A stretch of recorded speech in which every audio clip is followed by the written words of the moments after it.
La primera mitad del siglo XIX en Latinoamérica estuvo marcada por la lucha independentista en contra del dominio colonial español, pero para la segunda mitad del siglo, Cuba era el único país que continuaba bajo el poder de los españoles.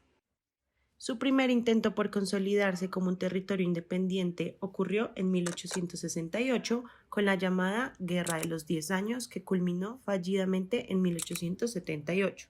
Al menos 8 años después, en 1886, el Estado colonial abolió la esclavitud y los tribunales de prensa, que condenaban a prisión y expatriación a los autores que dentro de la isla publicaban escritos que iban en contra de la integridad nacional.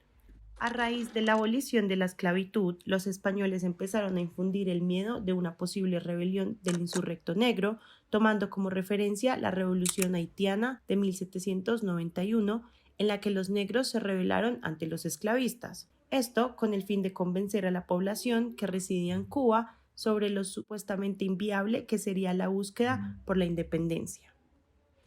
Como un contraataque, algunos miembros de las élites intelectuales proindependentistas cubanas desde el exilio empezaron a buscar apoyo de distintos sectores en América Latina. Sus escritos manifestaban cómo soñaban la futura República Cubana y, para poder encender una revolución exitosa, elaboraron la idea de una nación que fuera más allá de las razas, en la que todos serían cubanos más allá del color de piel. Esto quiere decir que la revolución no fue un levantamiento popular, esta fue más bien liderada por una élite intelectual por medio de escritos como periódicos y cartas. José Martí es uno de los referentes principales entre este grupo de intelectuales blancos proindependentistas. Él, como muchos otros, escribían sobre una Cuba que fuera más que negra, blanca o mulata.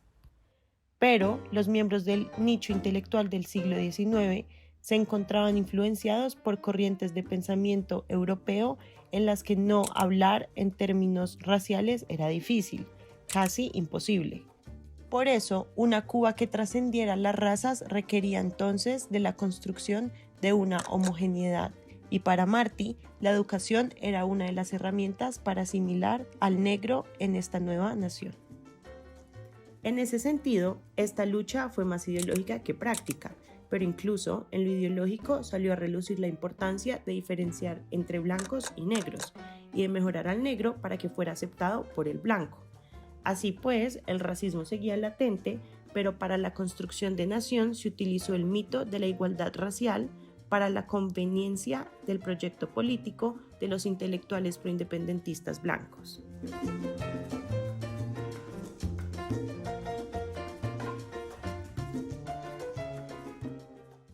José Martí nació un 28 de enero de 1853 en La Habana y falleció el 19 de mayo de 1895 en Dos Ríos, Cuba. Fue un poeta y político cubano, uno de los precursores del modernismo literario hispanoamericano y un líder en la lucha independentista de Cuba. Él nació en el seno de una familia española de escasos recursos, pero a pesar de esto empezó sus estudios en un colegio municipal donde mostró una gran capacidad para escribir. Desde muy joven, Martí estuvo interesado en las ideas revolucionarias, vinculándose en distintos grupos. En su poema dramático Abdala, que escribió en 1869 durante la Guerra de los 10 Años, se aprecia el amor que le tenía a su patria. El amor, madre a la patria, no es el amor ridículo a la tierra, ni a la hierba que pisan nuestras plantas. Es el odio invencible a quien la oprime, es el rencor eterno a quien la ataca. Y tal amor despierta en nuestro pecho el mundo de recuerdos que nos llama a la vida otra vez. A sus 17 años, Martí fue condenado a 6 años de cárcel por verse involucrado en grupos independentistas. Su primer exilio ocurrió en 1871, fue deportado a España y allí inició sus estudios en Derecho, Filosofía y Letras.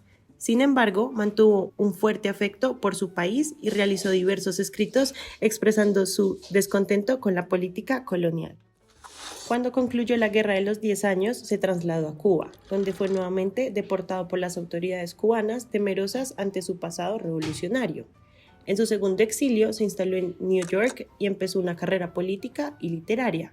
Durante el exilio empezó a organizar un nuevo proceso revolucionario y en 1892 fundó el Partido Revolucionario Cubano. Poco después fundó el periódico Patria, con el fin de, a través de sus páginas, impulsar el propósito del partido de alcanzar la total independencia del dominio español.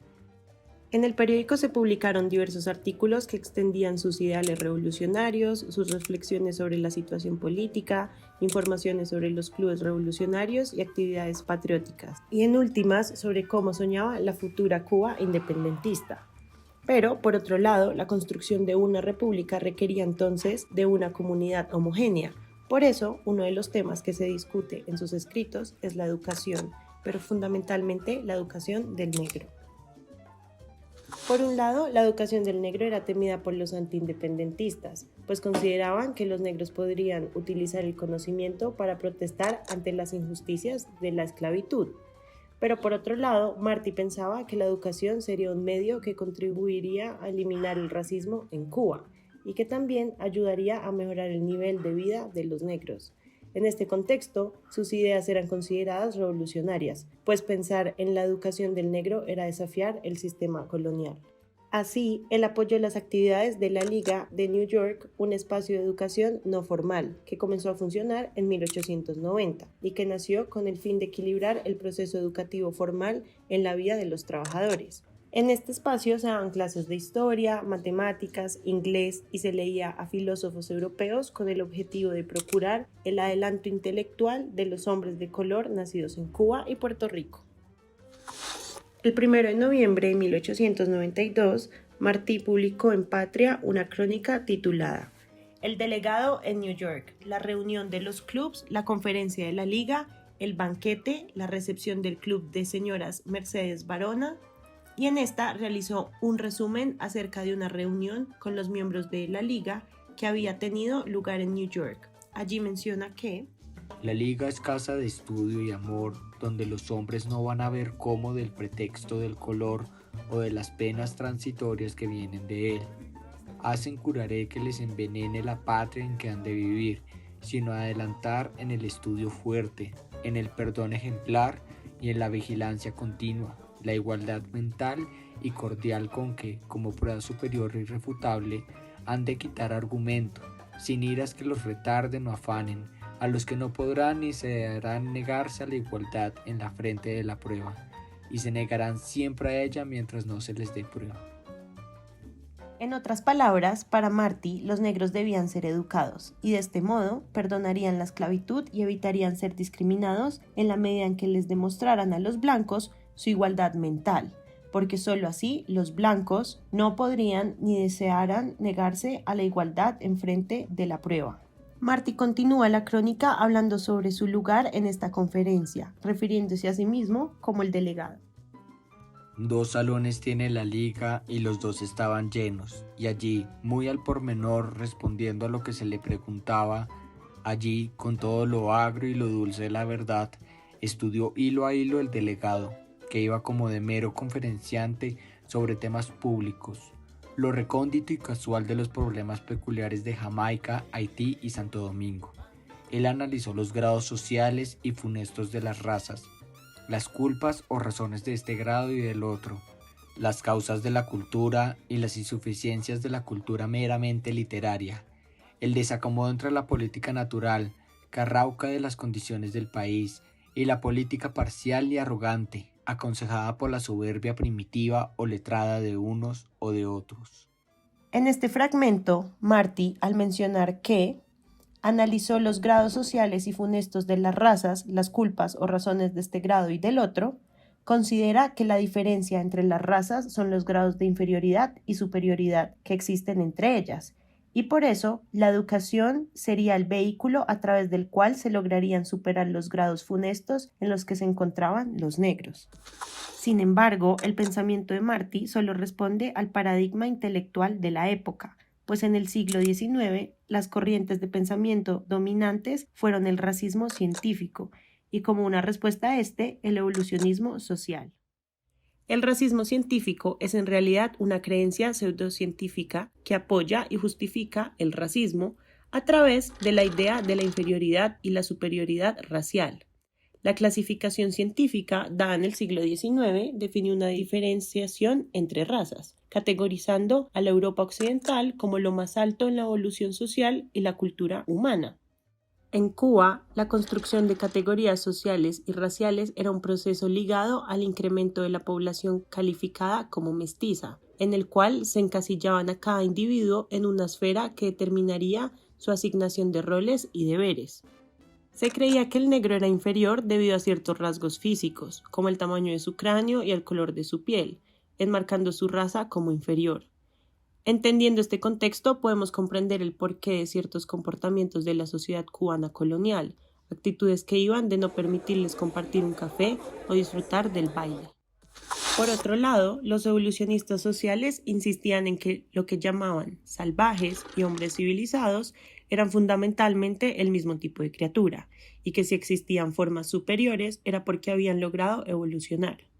Esta era una visión de una especie de unidad humana, pero también fue un dispositivo para diferenciar y clasificar diferentes sociedades contemporáneas según su nivel de desarrollo evolutivo, puesto que si otros pueblos diferían del estándar occidental, fue solo porque quedaron atrás en la carrera del progreso.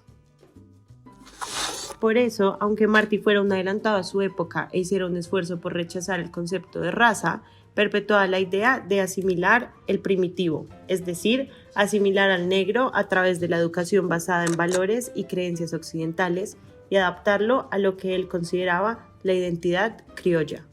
Martí criticaba fuertemente la diferenciación racial, pero seguía viendo como punto de referencia para la construcción de nación a Europa y a las grandes figuras de la Revolución Francesa, y temía que la influencia negra ensuciara la nación que tanto soñaba.